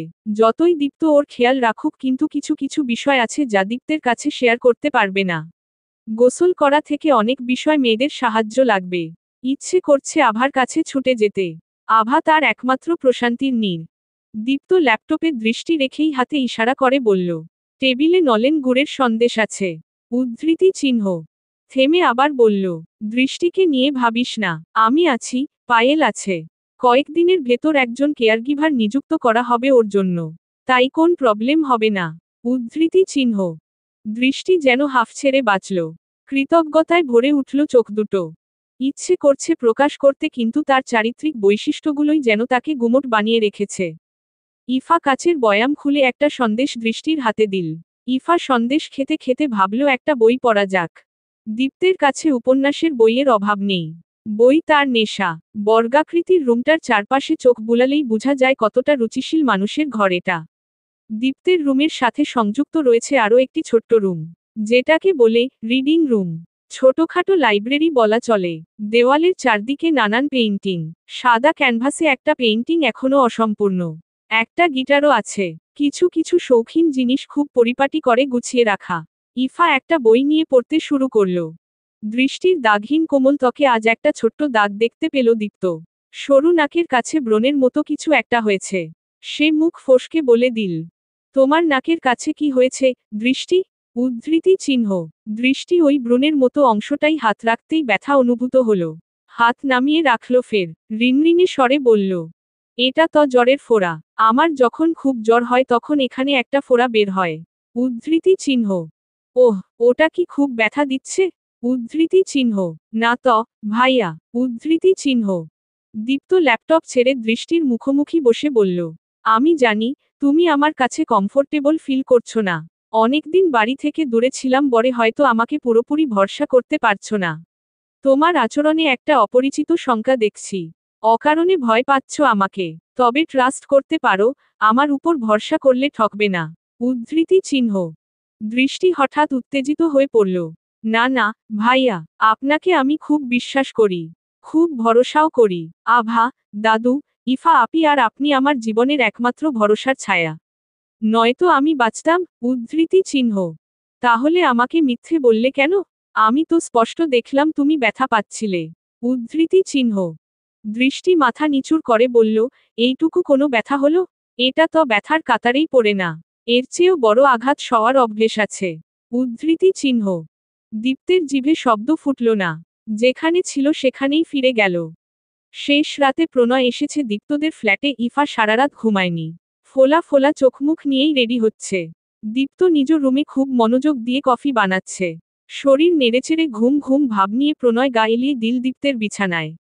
ফোন স্ক্রিল করতে করতে বলল, জানিস, কাল রাতে আমার এক্স কল করেছিল। আবার ব্যাক করতে চাইছে। উদ্ধৃতি চিহ্ন। দীপ্ত নির্লিপ্তিতে আওড়ালো, তোর নাম প্রণয় চৌধুরী কে রেখেছে? এই নাম পাল্টে মুরগি রেখে দে। প্রণয় ভ্যাবাচ্যাকা খেয়ে গেল, কেন? উদ্ধৃতি চিহ্ন। কারণ তোর এক্সের প্রিয় মুরগি তুই। প্রণয় বাখারা। কোন ভাষায় খুঁজে পেল না। এমন বন্ধু আদৌ কারো হয়? শেষে কিনা তাকে মুরগির সঙ্গে তুলনা। ঠিক আছে, কোন ব্যাপার না। সেও সুযোগ বুঝে প্রতিশোধ নিয়ে নিবে। কিছুক্ষণ বেরিয়ে পড়ল তিনজন। শীতের রাত, তাই চারিদিক কুয়াশাচ্ছন্ন। প্রণয়দের ফ্ল্যাটে নিয়ে গেল ইফাকে। প্রণয়দের পরিবারে সবাই খুব ভালো মনের মানুষ। সরলমনা এবং মিশুকও বটে। ইফাকে ওদের ওখানে রাখার দায়িত্বটা নিয়েছে প্রণয়ের বড় বোন পাপিয়া। উনি একজন বিধবা মহিলা। একটা ছোট ছেলে আছে ওনার। ইফাকে সবার সাথে পরিচয় করিয়ে দিয়ে দীপ্ত দ্রুত বাসায় ফিরল। অজান্তেই বাসার জন্য একটা সূক্ষ্ম টান অনুভব হলো। ড্রয়িং রুমের আবছা আলো পেরিয়ে দৃষ্টির রুমে ঢুকল। সবুজ ড্রিম লাইটের আলোয় চেয়ে দেখল গুটিসুটি মেরে নির্বিঘ্নে ঘুমাচ্ছে মেয়েটা। দীপ্ত বিছানার কাছে গেল না। দরজা থেকেই নিজের রুমে ফিরে এলো। দৃষ্টির অনেক বেলা অবধি ঘুমানোর অভ্যেস নেই। ফজরের আজানের ধ্বনিতেই সে সজাগ হয়ে যায়। তার দাদুর সাথে নামাজ পড়ে। বাড়ি থেকে আসার পর গতকাল আসর আর মাগরিবের নামাজ পড়েছিল। আর পড়া হয়নি। দৃষ্টি আড়মোড়া ভেঙে ঘুমের ঘোরেই বলল, দাদু, উঠে পড়ো, আজান দিয়ে ফেলেছে। উদ্ধৃতি চিহ্ন। বিছানায় হাত নাড়িয়ে কাউকে খুঁজে পেল না। ভাবল হয়তো উঠে পড়েছে তার দাদু। নিজেও উঠে বসল। তখনই মনে পড়ল সে এখন বড় চাচার বাসায়। এখানে তার দাদু নেই। ইফাও হয়তো তাকে রেখে চলে গেছে। এখন সে কি করবে? দীপ্তকে কি ডাক দিবে? যদি ঘুমিয়ে থাকে তো? তার নিচুস্বরের ডাক ওই ঘর অবধি পৌঁছাবে বলেও মনে হয় না। এতটা অসহায় বোধ হয় আগে কখনো লাগেনি তার। হুট করে কেঁদে দিল। কাঁদতে কাঁদতে আওড়ালো, আবির ভাইয়া, একটু আসবেন? উদ্ধৃতি চিহ্ন। ডাকার মিনিট দুয়েক পরই হাজির হলো দীপ্ত। ইফা বলেছিল দৃষ্টি সাধারণত ফজরের সময় উঠে পড়ে। দীপ্ত নরম গলায় বলল, আরে কাঁদছো কেন, পাগলি? আমি তোমার জন্যই অপেক্ষা করছিলাম। সবকিছুতেই এত ভয় পেলে চলবে? উদ্ধৃতি চিহ্ন। ভরসার স্পর্শ পেয়ে কান্না থামালো মেয়েটা। দীপ্তের পুরুষ্টু হাতে নিজের ছোট্ট হাতটা রেখে বিছানা থেকে নামল। দীপ্ত সাইড টেবিলটা সরিয়ে দৃষ্টিকে দেওয়ালের সাথে দাঁড়িয়ে করালো। দৃষ্টি, শুনো, দেওয়াল ধরে পা ফেলে সামনে এগোতে থাকো। ওয়াশরুমে যেতে কয় কদম পা ফেলতে হয় সেটাও গুনে রেখো। উদ্ধৃতি চিহ্ন। দৃষ্টি একা একাই ছোট ছোট পায়ে 4 কদম হাঁটল। পরেই পেল ওয়াশরুমের দরজা। 4 কদম লেগেছে, ভাইয়া। উদ্ধৃতি চিহ্ন। গুড, এবার ভেতরে যাও। উদ্ধৃতি চিহ্ন। দৃষ্টি অবশ্য ওয়াশরুমের ভেতরে কোথায় কি আছে না আছে জানে। তাকে ইফা এই কদিনে অনেকবার বলেছে, ধরে ধরে বুঝিয়েছে ওয়াশরুমের কোথায় কি আছে না আছে। চোখে দেখতে না পেলেও কোন একটা নির্দিষ্ট বস্তুকে কেন্দ্র করে তার ডানে বামে অথবা সম্মুখে দেওয়াল ধরে ধরে কদম গুনে গুনে অন্য বস্তুর অবস্থান ধারণা করে নিতে পারে সে। যদি তাকে কেউ স্থানটার পুরোপুরি বর্ণনা দেয় তো এই ওয়াশরুমের দরজাকে নির্দিষ্ট বস্তু হিসেবে ধরে কোন পাশে কি কি আছে তার ধারণা করে নিয়েছে, তবে পুরোপুরি নয়। তাই দীপ্তকে ইতস্তত করতে করতে বলল, বাকিটুকু আমি জানি ভাইয়া। ইফা আপু শিখিয়ে দিয়েছে। উদ্ধৃতি চিহ্ন। বলে ওয়াশরুমে ঢুকে গেল। দীপ্ত স্বস্তির নিঃশ্বাস ফেলল। ইফা না বলে গেলে হয়তো ওর বলতে হতো কোথায় কি আছে না আছে। যদিও এই ব্যাপারটাই তারও একটু অস্বস্তি হচ্ছিল, তবে না করেও উপায় ছিল না। দৃষ্টি ওয়াশরুমের দরজা খুলল। টুথপেস্টটা কোথায় আছে বুঝতে পারছি না। একটু খুঁজে দেবেন। উদ্ধৃতি চিহ্ন। অবশ্যই। উদ্ধৃতি চিহ্ন। দীপ্ত কে দাঁত মাজতে সাহায্য করল। তারপর ঘরে এসে যেই জায়গাটাতে জায়নামাজ বিছিয়ে দিয়েছে তার অবস্থান বুঝিয়ে দিয়ে সে ঘর থেকে বেরিয়ে গেল। দৃষ্টি অজু করে এসে নামাজ পড়ে জায়নামাজেই বসে রইল। বেশ কিছু সময় পর দীপ্ত এলো হাতে ট্রে নিয়ে। কেউ এখনো ঘুম থেকে উঠেনি। দীপ্ত আর দৃষ্টি একসাথেই খেতে শুরু করল। খেতে খেতে বলল, আজ থেকে তোমার আরও একটা মেডিসিন অ্যাড হবে। উদ্ধৃতি চিহ্ন। কিসের মেডিসিন? উদ্ধৃতি চিহ্ন। মুখে রুচি আসার মেডিসিন। ওটা খেলে দেখবে খাবারের প্রতি এত অনীহা থাকবে না। একটু পর পর খিদে পাবে। উদ্ধৃতি চিহ্ন। দৃষ্টি ঠোঁট মেলে হাসল। কৃতজ্ঞতা বাড়ল দীপ্তের প্রতি। কেউ তার খাওয়া নিয়েও এতটা ভাববে সে কখনো কল্পনাও করেনি। এই ছোট ছোট বিষয়গুলোই মুগ্ধ করে ওকে। শারীরিক অসুস্থতায় খাবারের স্বাদ এমনিতেও মুখে ভালো লাগে না। তার উপর এই খাবারের জন্যই তাকে কত খোঁটা শুনতে হয়েছে। খোঁটা শুনতে শুনতে একটা সময় খাবারের প্রতি অনীহা ধরে গেছে। বেঁচে থাকার জন্য যতটুকু প্রয়োজন ততটুকুই শুধু খায়। শরীরের হাড়গোড় যেন চামড়ার সাথে মিশে আছে। দীপ্ত কিছুটা বুঝতে পারল দৃষ্টিকে খাবার নিয়েও কষ্ট দিয়েছে মহিলাটা। তিলে তিলে শেষ করে দিতে চেয়েছিল হয়তো ফুলের কুড়িটাকে। কিন্তু দীপ্ত সেটা হতে দিবে না। কখনো দিবে না। নিজের মায়ের সাথে যুদ্ধ করে মেয়েটাকে এনেছে। কারণ বাড়ি থেকে ঢাকা ব্যাক করার সময় কামিনীর হাতে 5,000 টাকা দেওয়ার একটু পর দীপ্ত আবার ওয়াশরুমের দিকে যাচ্ছিল। হাতে কি করে যেন ময়লা লেগেছিল সেটা পরিষ্কার করার জন্যই। তখনই শুনতে পেল হিরণের কণ্ঠস্বর। শাশুড়ি মা, আমি আপনার একটা সিক্রেট জানি। কামিনী ভ্রু বাঁকিয়ে বলল। কিসের সিক্রেট? কাল দৃষ্টিকে কে পুকুরে ফেলে দিয়েছিল সেটা কিন্তু আমি জানি। কামিনী ভয় ভয় চোখে তাকাতেই হিরণ আবার বলল। না না, আমি কিন্তু কাউকে আপনার ব্যাপারে বলবো না। শুধু দীপ্তের থেকে যে মাত্র 5,000 টাকা নিলেন সেটা আমায় দিয়ে দিন। কামিনী কাউকে 1 টাকা দিতে রাজি নয়। কিন্তু কি আর করবে? হিরণ সবার সামনে মুখ খুললেও বিপদ। তাই টাকাটা দিয়ে দিল। হিরণ ছো মেরে নিয়ে বলল। থ্যাংক ইউ, শাশুড়ি মা। আসলে বাড়ি থেকে কোন টাকা দিচ্ছে না আমাকে। শোরুমে গিয়ে যে আনবো তারও উপায় নেই। ওখানেও বাবা নিষেধ করে দিয়েছে। তাই বাধ্য হলাম। ডোন্ট মাইন্ড, শাশুড়ি মা। বলে হাসতে হাসতে বেরিয়ে গেছিল। ব্যাস, দীপ্ত ওইটুকু থেকেই অনেক কিছু ধারণা করতে পেরেছিল। পারলে সেদিনই মহিলাটাকে উচিত শিক্ষা দিত। কিন্তু সেটা করেনি। কারণ তার কাছে কোন প্রমাণ নেই। কেউ সহজে বিশ্বাসও করবে না। তাই সুযোগ খুঁজছিল দৃষ্টিকে নিজের সাথে নিয়ে আসার। কামিনী এখন জমির লোভে পড়ে করিমন বিবির সেবা যত্ন করছে। কিন্তু দীপ্ত তাকে মিথ্যে আশ্বাস দিয়েছে। যেমনটা এত বছর তাদের দিয়ে আসছে ঠিক সেই রকম। দৃষ্টি খাওয়া শেষে ফের কম্বলের নিচে শুয়ে পড়তে পড়তে বলল। পায়েল আপু কখন আসবে? উদ্ধৃতি চিহ্ন। একটু পরেই চলে আসবে। তুমি ততক্ষণ ঘুমাও। উদ্ধৃতি চিহ্ন। এখনই চলে যাবেন? উদ্ধৃতি চিহ্ন। হ্যাঁ, ওই একটু মাথা ধরেছে। ঘুমাতে হবে। উদ্ধৃতি চিহ্ন। দীপ্তের চলে যাওয়ার পায়ের শব্দ শুনতাই দৃষ্টি আবদার জুড়ে দিল।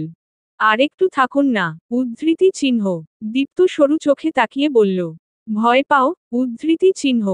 দৃষ্টি বাচ্চাদের মতো ঠোঁট ফুলিয়ে বলল। আমার একা একা খুব ভয় লাগে। আপনি বরং এখানেই ঘুমিয়ে পড়ুন। আমি চেয়ারে বসে থাকব। এমনিতেই এখন ঘুম আসবে না। তাই কোন অসুবিধে হবে না আমার। উদ্ধৃতি চিহ্ন। মেয়েটার আবদার ফেলতে পারল না। ঘর থেকে একটা কম্বল নিয়ে এসে দরজা আধখোলা রেখে বলল। প্রবলেম নেই, তুমি বেডেই থাকো। রুমে একটা সিঙ্গেল সোফাও আছে। আমি ওখানেই ঘুমাতে পারবো। উদ্ধৃতি চিহ্ন। বলে সোফাতেই কম্বল পেঁচিয়ে হেলান দিয়ে ঘুমানোর চেষ্টা করল। মেয়েটা যে তাকে একটু একটু ভরসা করতে শুরু করেছে, মুখ ফুটে কিছু আবদার করেছে এটাই তার জন্য অনেক। দুয়েক পরে পায়েল এলো। পায়েল আসাতে দীপ্ত বেরিয়ে যায়। পায়েল কিছুটা অবাক হয়ে শুধায়। দীপ্ত ভাই, এই সিঙ্গেল সোফায় ঘুমিয়েছিল? আনিকা রহমান দৃষ্টি আড়মোড়া ভেঙে উঠতে উঠতে জবাব দেয়। হ্যাঁ, আপু, এই বাসাটা আমার জন্য নতুন। তাই একা থাকতে ভয় করছিল বলে ভাইয়া সোফাতে ঘুমিয়েছিল। সারা রাত কি এখানেই ছিল? প্রশ্নটা শুনে অপ্রস্তুত হয়ে পড়ে দৃষ্টি। না, আপু, ফজরের নামাজের পর এখানে ঘুমিয়েছেন। রাতে তইফা আপু ছিল। ওহ, ছোট্ট করে জবাব দিয়ে পায়েল মৃদু হাসে। ড্রেসিং টেবিল থেকে চিরুনিটা হাতে নিয়ে দৃষ্টির চুল আঁচড়াতে শুরু করল। অবাক কণ্ঠে বলল। ওয়াও, এত লম্বা চুল, প্রায় হাঁটুর সমান। এত সুন্দর চুল আমারই না নজর লেগে যায়। মাশা আল্লাহ, মাশা আল্লাহ। আনিকা মুচকি হাসল, সেই হাসি মুখটা আয়নায় দেখে পায়েল চঞ্চল স্বরে বলল। মাশা আল্লাহ। দৃষ্টি, তুমি জানো, তুমি হাসলে তোমাকে কতটা সুন্দর লাগে? বিশ্বাস করো, আমি মেয়ে হয়েও চোখ ফেরাতে পারছি না। চোখ ধাঁধানো সুন্দরী তুমি। ওই যে খায়রুল সুন্দরী ছবিতে বলে না, চিরল দাঁতের হাসি দিয়া পাগল করলি দেশ। ঠিক ও রকম। ইনফ্যাক্ট, গতকালও অনেকক্ষণ তাকিয়েছিলাম তোমার দিকে। এত মিষ্টি, আদুরে বাচ্চাসুলভ চেহারা আমি খুব কম দেখেছি। তোমায় দেখলেই আদর করতে ইচ্ছে হয়। ভালোবাসতে ইচ্ছে হয়। আমি জাস্ট বলে বোঝাতে পারবো না তোমাকে। ছেলে হলে এই মুহূর্তেই প্রপোজ করতাম। কিন্তু আফসোস, আমি মেয়ে। উদ্ধৃতি চিহ্ন। পায়েল এতটাই উত্তেজিত হয়ে বলছিল তার গলার উচ্চ আওয়াজ টা দীপ্তের কানেও পৌঁছালো। রুমের সামনে দিয়ে যাওয়ার সময় এক পল সেই হাসিমাখা মুখটা দেখে চলে গেল। পায়েল চুল আঁচড়ানোর এক ফাঁকে বলল, তুমি জানো, দীপ্ত ভাই কোন মেয়ের সাথেই কথা বলে না। আমার সাথে শেষ কবে কথা বলেছিল মনেই করতে পারছি না। তবে এতটুকু শিওর বিগত 2-1 বছরের ভেতর বলেনি। কাল হঠাৎ করে তোমার ব্যাপারে কথা বলল। বেশি না অল্প একটু, তবুও আমার দিকে ভালো করে তাকায়নি। নিচের দিকে তাকিয়ে বলেছে। দৃষ্টি স্বভাব সুলভ অল্প কথায় প্রতিউত্তর করল, ও। একক উদ্ধৃতি চিহ্ন। দৃষ্টি, জানো দীপ্ত ভাই কিন্তু খুব রাগী আর জেদিও। যতটা শান্ত দেখছো ততটা সে না। তোমার আর ইফা আপুর সাথেই বেশি কথা বলতে দেখেছি। এমনিতে মেয়েদের সাথে কথা বলে না। দৃষ্টি কেবল মৃদু হাসল আর কোন জবাব দিল না। তার খুব কম কথা বলার স্বভাব। তখনই অনিমা জহির এলেন। ভ্রু কুঁচকে দেখলেন কিছুক্ষণ, পায়েলকে উদ্দেশ্য করে বললেন, তুই এখন এইখানে কি করছিস? কলেজ নেই? আজকে কলেজ নেই, ফুফু। ভুলে গেছো আজ শুক্রবার। ভদ্র মহিলা নিজের কথায় নিজে থতমত খেলেন যেন। ওহ, বলে চলে গেলেন। কিছুক্ষণ পর দীপ্ত এলো হাতে একটা শ্যাম্পুর বোতল নিয়ে। এটা ওরই শ্যাম্পুর বোতল। ড্রেসিং টেবিলে রাখতে রাখতে বলল, ওর চুলে শ্যাম্পু করে দিস। দৃষ্টি একটু চমকালো। তার চুল ধুয়ে দেওয়ার কথা বলেছে এটা সে বুঝতে পেরে খানিকটা অবাক হলো। দীপ্ত উত্তরের অপেক্ষা না করেই বেরিয়ে গেল। সূর্য তখন ঠিক মাথার উপরে। সমস্ত পৃথিবীকে ঢেকে রেখেছে তার ঝলমলে আলোয়। একটা বড় আমগাছের নিচে ঠাঁই নিয়েছে ইফা আর প্রণয়। অনেকক্ষণ ধরে হাঁটছে বিধায় তৃষ্ণা পেয়েছে খুব। ইফা বোরখার নেকাবটা মুখের উপর থেকে তুলে ফেলল। পানি খাবো। গলা শুকিয়ে কাঠ হয়ে আছে। প্রণয় আশেপাশে তাকিয়ে বলল, এখানে তো কোন দোকান টোকান দেখছি না। পানি কোথা থেকে আনবো? উদ্ধৃতি চিহ্ন। কি যে করেন না আপনি। আরেকটা পানির বোতল তোর সাথে আনতে পারতেন নাকি? বোতল কি প্যান্টের পকেটে ঢুকিয়ে আনবো? আপনার এত বড় ভ্যানিটি ব্যাগের কার্যকারিতা কি? একটা পানির বোতলের জায়গা নেই? ইফার আত্মসম্মানে লাগলো যেন কথাটা। বড় ভ্যানিটি ব্যাগ এনেছে বলে এইভাবে খোটা দেবে? এটা মানা যায় না। দেখুন, ভ্যানিটি ব্যাগের খোটা দিবেন না। তাড়াতাড়ি পানির ব্যবস্থা করুন। প্রণয় বর্গীয় শব্দ করে যেদিক থেকে এসেছিল সেদিকেই হাঁটা ধরল। ইফার ভ্রু জোড়া বেঁকে গেল, আরে, ওদিকে যাচ্ছেন কেন? পানি আনতে। উদ্ধৃতি চিহ্ন। ওখানেও তো দোকান নেই। আনবেন কোথা থেকে? উদ্ধৃতি চিহ্ন। প্রণয় পিছু ফিরল না, এক মনে হাঁটতে হাঁটতে বলল, ড্রাইভার মেসেজ পাঠিয়েছে। গাড়ি ঠিক হয়ে গেছে আর কিছুক্ষণের মধ্যেই আসছে। দেখি এর আগে পানি ম্যানেজ করা যায় কিনা। উদ্ধৃতি চিহ্ন। ইফা চোখ কুঁচকে চারদিকে তাকালো। সে এখন গ্রামের এক প্রান্তিক এলাকায় এসেছে, যেখানে এক একটা বাড়ি থেকে আরেকটার মাঝে অনেকটা দূরত্ব। বিস্ময়ের সঙ্গে সে লক্ষ্য করল, প্রায় সবগুলো বাড়িই রাস্তার ধারে ছড়িয়ে আছে। কিছু ঘর রয়েছে ভেতরে ঢুকে, গাছপালা আর ঝোপঝাড়ের আড়ালে। কোনোটা টিনের চালা, আবার কোনোটা ইটের ছোটখাটো দালান। অনেক ঘরে খোঁজ নিয়েছে, কিন্তু এখনো মামাদের সন্ধান মেলেনি। যতবারই দরজায় কড়া নেড়েছে, প্রত্যেকবারই আশাহত হয়ে ফিরে আসতে হয়েছে। ঠিক তখন প্রণয় একটা পানির বোতল হাতে এগিয়ে এল। ইফা সে বোতল হাতে নিয়েই ছিপিটি ঘুরিয়ে খুলে অর্ধেক পানি একটানে গিলে ফেলল। পানির শীতল স্পর্শে প্রশান্তি পেল হৃদয়। বলল, থ্যাঙ্কস, বাঁচালেন আমায়। গাড়ি কি চলে এসেছে? উদ্ধৃতি চিহ্ন। না, ওই বাড়ি থেকে এনেছি। আজকে কি আরো খুঁজবেন? উদ্ধৃতি চিহ্ন। ইফা হাতের উল্টো পিঠ দিয়ে মুখ মুছে বলল, হ্যাঁ, খুঁজতে তো হবেই। অমনি মাথাটা কেমন ঘুরে উঠল ওর। দুলে উঠল শরীরটাও। প্রণয় ছুতে গিয়েও ছুল না। যেদিক দিয়ে পড়ে যাবে শঙ্কা সেদিকে এক হাত বাড়িয়ে রাখল। হতচকিত গলায় বলল, এই যে মিসেস, ঠিক আছেন তো? শরীর খারাপ লাগছে? উদ্ধৃতি চিহ্ন। ইফা কোন রকম সামলালো নিজ দেহটাকে। আজকাল তার মনে বড় ভয়। নিজের ভেতরে একটু একটু করে বড় হওয়া ছোট্ট অস্তিত্বখানি কে পৃথিবীর রং দেখানোর প্রয়াসে সবসময় দুশ্চিন্তায় কাটে তার। প্রণয় তড়িঘড়ি করে বলল, চলুন, আর খুঁজতে হবে না, আমি একাই খুঁজে বের করতে পারবো। এই অবস্থায় এত ঘোরাফেরা মোটেও ঠিক হচ্ছে না। আমার কথা শুনুন। ইফা নেকাবটা নামিয়ে আস্তে ধীরে হাঁটা ধরল। প্রণয়ও তার পেছনে পেছনে হাঁটা ধরল। বন্ধুর বোন মানে তারও বোন। তাকে যখন ভরসা করে দায়িত্বটা দিয়েছে অবশ্যই পালন করা উচিত। কিছুক্ষণ পর গাড়ি আসলো। সিটে বসে গা এলিয়ে দি লিফা। কিছুক্ষণের মধ্যে সাই সাই শব্দে গাড়ি ছুটে চলল বাসার উদ্দেশ্যে। রান্নাঘর হতে ভেসে আসছে মশলাদার খিচুড়ির ঘ্রাণ। আফতাব রহমান আজ খিচুড়ি খেতে আবদার করেছেন নিজের স্ত্রীর কাছে। উনার কথা মতোই অনিমা জহির রান্না বসিয়েছেন। দীপ্ত ব্যাগ কাঁধে নিয়ে কোথাও থেকে ফিরছে। জুতো জোড়া হাতে নিয়ে যথাস্থানে রেখে 2 কদম এগোতেই পায়েল কে কাঁদতে কাঁদতে বেরোতে দেখল। শ্যামলা মুখ জুড়ে হঠাৎ বিষণ্ণতার কারণ জানতে ভ্রু কুঁচকাল দীপ্ত। যেহেতু দৃষ্টির ঘর থেকে বেরিয়েছে তাই কৌতূহলটা মাথা চড়া দিয়ে উঠল। কাঁদছিস কেন, কি হয়েছে? উদ্ধৃতি চিহ্ন। পায়েল চোখ মুছে কাপা কাপা স্বরে বলল। আমি বলতে পারবো না। উদ্ধৃতি চিহ্ন। কেন, কি এমন হয়েছে ওই ঘরে? উদ্ধৃতি চিহ্ন। পায়েল কিছুক্ষণ নাক টেনে আকস্মিক বলল। ওরা মানুষ না, ভাইয়া। ওরা জানোয়ার। ওদের চোখে বিন্দুমাত্র রক্ত নেই। কি করে পারল দৃষ্টির মতো একটা নিষ্পাপ মেয়েকে এভাবে রতে? শরীরে অসংখ্য আঘাতের চিহ্ন। পশু পাখিকেও বোধ হয় মানুষ এত রে না। ও এসব কি করে সহ্য করত?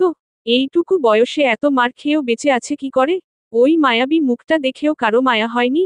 আর কিছুদিন ওখানে থাকলে হয়তো মারতে মারতে একদম জানে রে দিত। উদ্ধৃতি চিহ্ন। কুঁচকে যাওয়া ভ্রু ধীরে ধীরে মসৃণ হলো দীপ্তের। পায়েল কথাগুলো বলে বেসিনের দিকে হাঁটা ধরল। দীপ্ত আর এক মুহূর্ত ওখানে দাঁড়ালো না। দৃষ্টির রুমে ঢুকল। গুটিসুটি মেরে বসে থাকা দৃষ্টির পাশে বসল। মেয়েটা খুব শান্ত, কিন্তু দীপ্ত শান্ত থাকতে পারল না। ভেতরের কিছু একটা অশান্ত হয়ে লাফাচ্ছে। ঘন ঘন শ্বাস নিতে নিতে বলল, চাচি, তোমার উপর খুব অত্যাচার করত। অথচ বাড়িতে এতগুলো মানুষ, কেউ তার প্রতিবাদ করল না। উদ্ধৃতি চিহ্ন। দৃষ্টি শীতল স্বরে বলল, পায়েল আপুর থেকে শুনেছেন? উদ্ধৃতি চিহ্ন। হ্যাঁ। দৃষ্টি, তুমি এত কষ্ট কেন সহ্য করেছ? কেন সহ্য করেছ এত আঘাত? প্রতিবাদ করতে পারোনি? উনি খুব জঘন্য মহিলা সেটা জানতাম, কিন্তু এতটা জঘন্য আমি আন্দাজও করতে পারিনি। তুমি একবার আমাদের জানাতে পারলে না? কিসের এত দায় ছিল ওখানে পড়ে পড়ে মার খাওয়ার? উদ্ধৃতি চিহ্ন। অভ্যন্তরীণ তোলপাড়ে অস্থির স্বরে বলল কথাগুলো। চেতনা জুড়ে হাহাকার। দাগগুলো নিজের চোখে হয়তো দেখেনি, কিন্তু পায়েলের কান্নাই বলে দিচ্ছে ক্ষতগুলোর গভীরতা কতটা। দৃষ্টি তপ্ত শ্বাস ফেলে ঠোঁটে মৃদু হাসি টানল। শান্ত হন, ভাইয়া। মানুষ প্রতিবাদ তখনই করে যখন তার মাথার উপর ছায়া দেওয়ার মতো কেউ একজন থাকে। ভয় পেলে আঁকড়ে ধরার মতো শক্তপোক্ত একটা হাত থাকে। আমার সেসব কিছুই নেই। মা বাবা তো আমাকে একা করে ছেড়ে চলে গেছে। চাচির কোন দোষ নেই। অনাথদের কপালে এর চেয়ে ভালো কিছু থাকে না। উদ্ধৃতি চিহ্ন। ভারী ভারী কথাগুলো অন্তর কাঁপিয়ে তুলছে দীপ্তের। তোমায় কে বলেছে ভালো কিছু থাকে না? তোমার চোখে উনি নির্দোষ হলেও আমার চোখে দোষী। আর এর শাস্তি উনি অবশ্যই পাবেন। উদ্ধৃতি চিহ্ন। না না, ভাইয়া, এমনটা করবেন না। আমার কারণে কোন অশান্তি হোক সেটা আমি চাই না। যা হবার তা তো হয়ে গেছে। এখন অশান্তি করলেও কোন কিছু মুছে যাবে না। শুধু শুধু সময় নষ্ট হবে আপনার। উদ্ধৃতি চিহ্ন। দীপ্ত যেন এতেও শান্ত হতে পারছে না। রক্তিম চোখ দুটো এক জায়গায় স্থির। পুরু নাকের পাটা ফুসছে। বজ্রমুষ্টিতে আটকে আছে বিছানার চাদরের কিছুটা অংশ। এই যেন তীব্র ক্রোধের বহিঃপ্রকাশ। ভয়কাতুরে মেয়েটা যদি এই দৃশ্যটা দেখতে পেত তাহলে হয়তো কথা বলার শক্তিটুকু হারিয়ে ফেলত। দৃষ্টির কেন যেন আজ অনেক কিছু বলতে ইচ্ছে করছে। কথা, কণ্ঠনালী ফুঁড়ে বাইরে বেরোতে চাইছে। হয়তো ভরসার করার মতো কাউকে খুঁজে পেয়েছে তাই। ভাইয়া, আপনি হয়তো অনাথদের জীবন সম্পর্কে জানেন না। অনাথদের দেখতে মানুষ মনে হলেও সত্যিকার অর্থে তাদের কেউ মানুষ বলে গণ্য করে না। ওদেরও যে একটা মন আছে সেটা কেউ মানতেই চায় না। আর আত্মসম্মান, এটা শুনলে তুচ্ছতাচ্ছিল্যের পরিমাণ আরও বাড়িয়ে দেয়। জানেন, ওই দিন আমাদের পাশের বাড়ির একটা অনাথ মেয়ে মারা গেছে ক্যান্সারে। তাকে যারা শেষ গোসল করিয়েছে তারাও কাঁদতে বাধ্য হয়েছে তার পিঠের দাগ দেখে।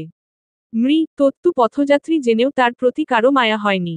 আর মেয়েটার প্রতি যার স্নেহ, ভালোবাসা ছিল সে এখন তত্ত্ব যন্ত্রণা ভোগ করছে।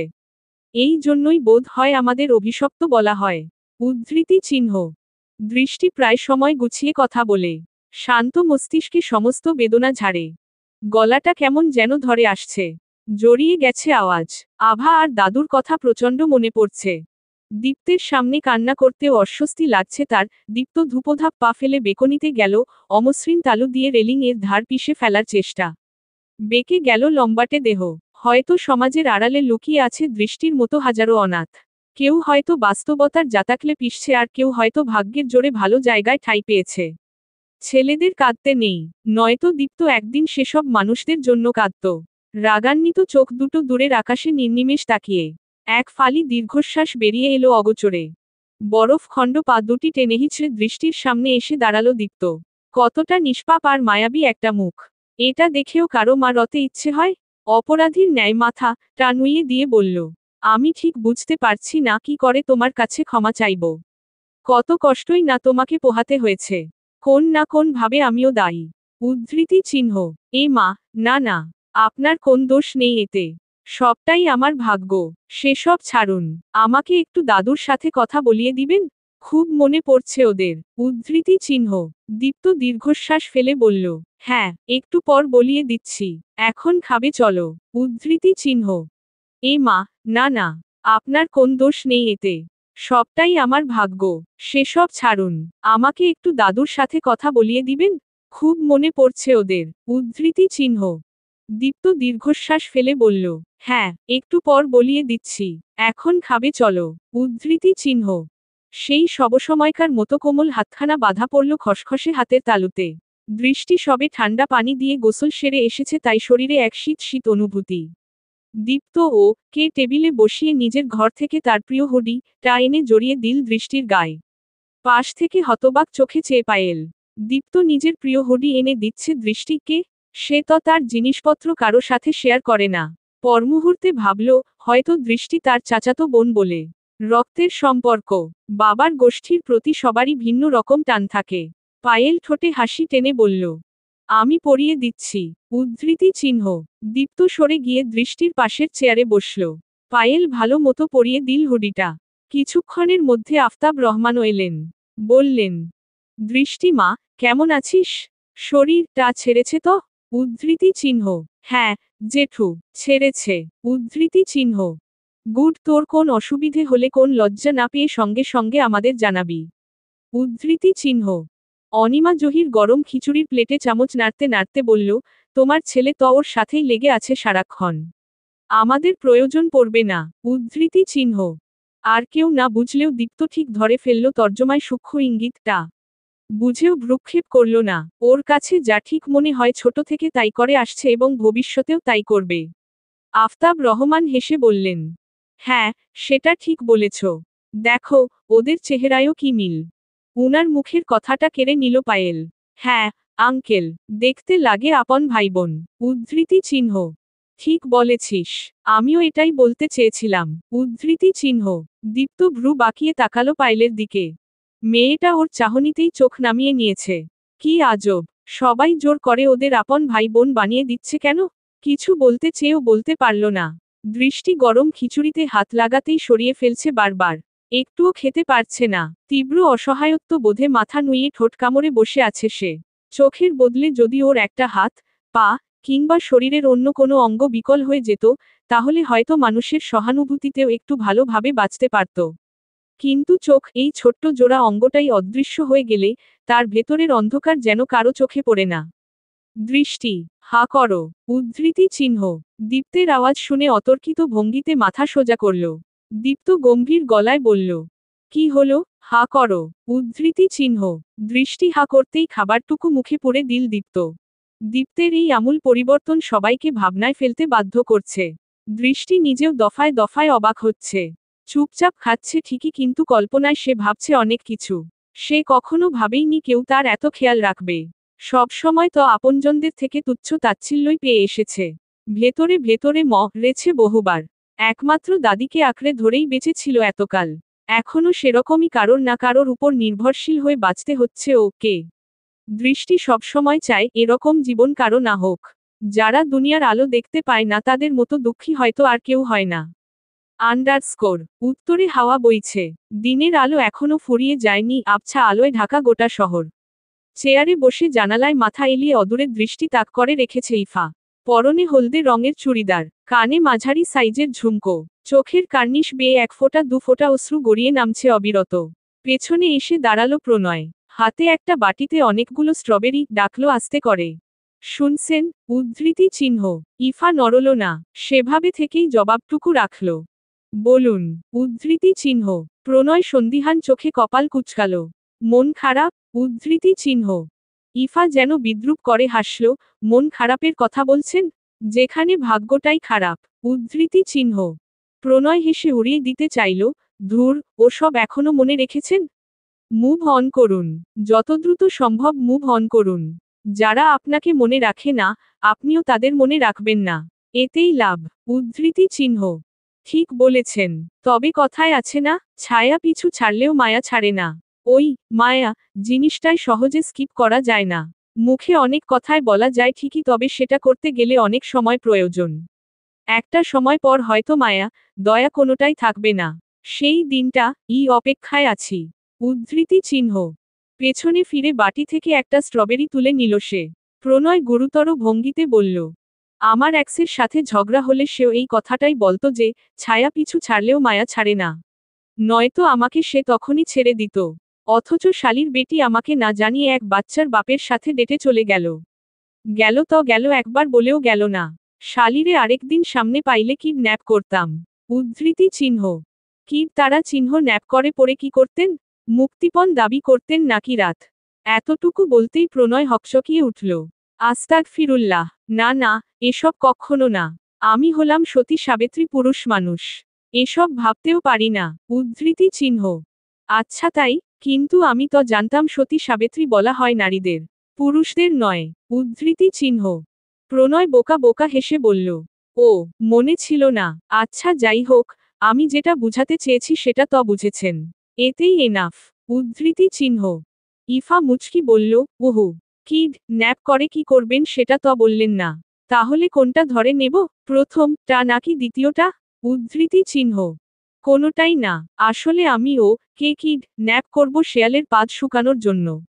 শুনেছি শেয়ালের পাদে নাকি অনেক গন্ধ। নাক পচে যাওয়ার সম্ভাবনা আছে। শালিরে একটা বন্ধ ঘরে আটকাইয়া রাইখা পাদের গন্ধ শুকাইলে শালি বুঝবে প্রতারণার মজা। শুধু আমি না, প্রত্যেকটা মানুষের উচিত তাদের ধোঁকাবাজ এক্সদের শেয়ালের পাদের গন্ধে অজ্ঞান করে ফেলা। তাহলে যদি একটু হলেও মনের দুঃখ মিটে। উদ্ধৃতি চিহ্ন। ইফা এক পল ফ্যালফ্যাল করে তাকিয়ে থেকে ফিক করে হেসে দিল। প্রণয়ের বোন পাপিয়া দরজায় দাঁড়িয়ে বলল, এবার যদি তুই বাজারে না যাস তাহলে আমি তোকে পাদের গন্ধ শুকাবো। এখনো যাবি নাকি বসে থাকবি? উদ্ধৃতি চিহ্ন। ইফা হাসতে হাসতে কথা বলতে পারছে না। ঠিক কতদিন পর এভাবে হাসছে তার জানা নেই। প্রণয় নাক মুখ কুচকে বিরক্তি নিয়ে উঠে গেল। তার এক্সকে নিয়ে আরো কত গল্প পেটে সুরসুরি দিচ্ছে ওর। কিছুই শেয়ার করা হলো না। তার আগেই পাপিয়ার হাত থেকে বাজারের লিস্টটা নিয়ে ছুটতে হলো। পাপিয়া ঘুরে ঘুরে ছেলেকে খাওয়াচ্ছে। পরনে ঘোলা রঙের থ্রি পিস। ত্বকে তেমন উজ্জ্বলতা নেই। খুবই সাদামাটা। নাক, কান, গলা সব খালি। হাতে এক জোড়া চিকন চুড়ি। এই সাধারণ সাজেও দেখতে খারাপ লাগছে না। বরং ইফার ভালো লাগছে। কে ওভাবে একদৃষ্টিতে চেয়ে থাকতে দেখে পাপিয়ে হাসিমুখে বলল, ওর কথায় কিছু মনে করো না। ও শুদ্ধ অশুদ্ধ একসাথে মিশিয়ে জগাখিচুড়ি বানিয়ে ফেলে। এমন এমন কথা বলে মাঝে মাঝে আমারই হাসতে হাসতে পেটে খিল ধরে যায়। তোমার তো এই বাসায় নতুন।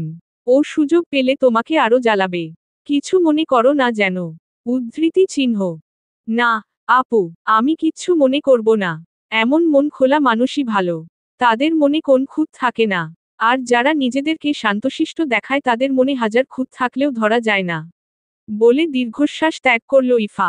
কথাটা যে হিরণকে উদ্দেশ্য করে বলেছে তা আর বুঝতে বাকি রইল না পাপিয়ার। আন্ডারস্কোর। কাল সারাদিন পায়েল দৃষ্টির সাথে ছিল। রাতে দুজন একসাথে ঘুমিয়েছিল। দুপুরের পর দীপ্তকে খুব একটা বাসায় দেখা যায়নি। রাতেও হয়তো দেরি করেই ফিরেছে। রাত পেরিয়ে নতুন সকালের সূচনা। কুয়াশাচ্ছন্ন ভোর। এত সকালে পায়েল ঘুম থেকে উঠে না। তার অভ্যেস নেই। কিন্তু আজ দৃষ্টির জন্য উঠতে হলো। দীপ্তের আদেশ, সেটা কি সে ফেলতে পারে? দৃষ্টি নামাজ শেষ করার আগেই ফের ঘুমিয়ে পড়ল পায়েল। একটু পর আড়মোড়া ভেঙে দরজায় উকি দিল দীপ্ত। দৃষ্টি বিছানা ধরে হাঁটছে। প্রতিবার এই দৃশ্যটা দেখে তার বুকের গভীরে হু হু করে ওঠে। অন্তরে সূক্ষ্ম কাটা বিধে বারবার মোচড় তুলে বিষাদের ঢেউ। কৃষ্ণাভ ভ্রুযুগলের নিচে শান্ত চোখ দুটিতে ফুটে উঠে অসংখ্য মনস্কামনা। সে দৃষ্টিকে হাসি খুশি দেখতে চায়। একটা স্বাভাবিক সুস্থ জীবন যেন কাটাতে পারে। এমন দৃষ্টিকে দেখতে চায় যে মন খুলে কথা বলতে পারে, রঙিন পৃথিবীর স্বাদ উপভোগ করতে পারে। কারণে অকারণে তার সাথে ঝগড়া করবে, মান অভিমান করবে, দুষ্টুমি করবে। আচ্ছা, এসব কি দীপ্তের স্বপ্নই রয়ে যাবে? সে পারবে তো তার সুপ্ত ইচ্ছেগুলোকে বাস্তবায়ন করতে? নিশ্চয়ই পারবে, পারতে তো হবেই। দৃষ্টি। দীপ্তের আওয়াজ শুনে সচকিত হলো দৃষ্টি। যেখানে ছিল সেখানেই থেমে গেল। সে জানে দীপ্ত তার কাছে আসবে, এসে তাকে ধরে ধরে নিয়ে যাবে। মানুষটা তার এত খেয়াল রাখে, ক্রমে আস্থার কেন্দ্রবিন্দুতে পরিণত হচ্ছে। বিশ্বাস করতে শুরু করেছে, এটাই হয়তো বড় ভাই। আজকাল সে খুব খুশি দীপ্তের মতো একজন বড় ভাই পেয়ে। দেখতেও ইচ্ছে হয়, কিন্তু ওই যে, তার নাম দৃষ্টি হলেও দৃষ্টি শক্তি নেই। একটা অপানাম, বারবার যেন তাকে তাচ্ছিল্য করে। দৃষ্টি আর দীপ্ত দুজনেই সোফায় বসল কাছাকাছি। দীপ্ত আড়মোড়া ভেঙে আওড়ালো। আভার সাথে না কথা বলতে চাইছিলে? এই নাও কথা বলো। উদ্ধৃতি চিহ্ন। দৃষ্টির মুখাবয়ব চকচক করে উঠল। রক্তবর্ণের ঠোঁট দুটোকে দোলখেল প্রাঞ্জল হাসি। হ্যালো, আভা। উদ্ধৃতি চিহ্ন। অপর প্রান্ত হতে ভেসে এলো আভার হাসিখুশি কণ্ঠস্বর। হ্যাঁ, দৃষ্টি, কেমন আছিস? কতদিন পর তোর কণ্ঠটা শুনলাম। উদ্ধৃতি চিহ্ন। আমি খুব ভালো আছি। তুই ভালো আছিস? দাদু ভালো আছে? চাচি চাচা সবাই ভালো আছে তো? উদ্ধৃতি চিহ্ন। আমি আর দাদু ভালো আছি। কিন্তু তোর চাচা চাচি ভালো নেই। উদ্ধৃতি চিহ্ন। কেন, কি হয়েছে ওনাদের? উদ্ধৃতি চিহ্ন।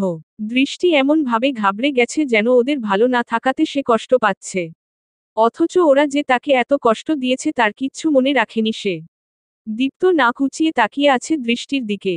কিছু মানুষ খুব সরল মনের হয়, ঠিক আছে, তাই বলে এতটা? নিজের চোখে না দেখলে হয়তো কেউ বিশ্বাসই করবে না। আভা বলল, তুই তো জানিস আমাদের ঘর তুলতে হবে খুব শিগগিরই। আর ভিটায় যে কয়েকটা বড় বড় গাছ আছে না, ওগুলো কাটার সময় একটা মোটা ডাল আব্বার মাথায় পড়েছে। আম্মা সেটা দেখে দৌড় দিয়ে যেতে নিলে তখন আম্মার পায়েও পড়েছে একটা ডাল। জনেই এখন হাসপাতালে। ওখানে কমল ভাইয়া রা এসেছে। আমি আর দাদু বাড়িতে একা। উদ্ধৃতি চিহ্ন। দীপ্ত সাথে সাথে বলল, প্যানিক করিস না, এটা তাদের পাওনা ছিল। মানুষ ছাড় দিলেও প্রকৃতি ছাড় দেয় না। যাই হোক, 1 সপ্তাহ হতে বেশি দেরি নেই।